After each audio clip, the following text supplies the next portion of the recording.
The president-elect has threatened federal disaster relief aid for California on the campaign trail. Now he's weeks away from entering the Oval Office again.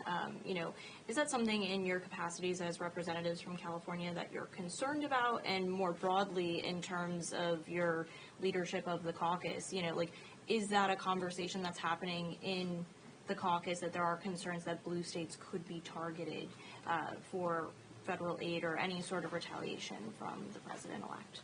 There's plenty of conversations to be had within the caucus in the weeks ahead on how we govern and how we chart a course forward on the governmental side.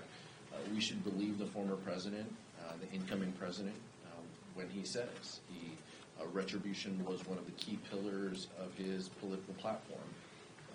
We're always concerned that he's going to take it out on members of our community, even those in the most fragile state of dealing with a natural disaster.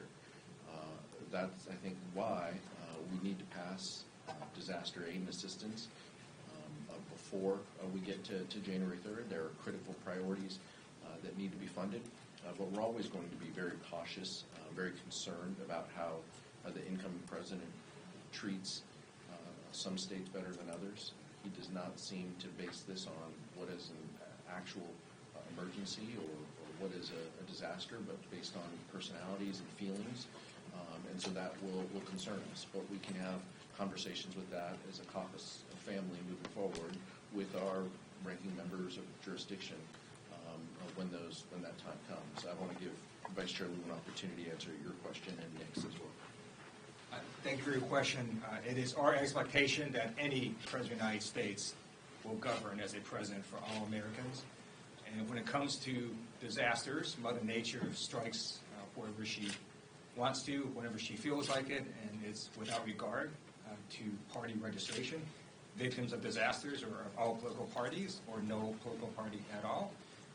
In California, specific to your question, there's also a number of Republican elected officials that I believe would oppose any such move to base disaster aid based on party registration.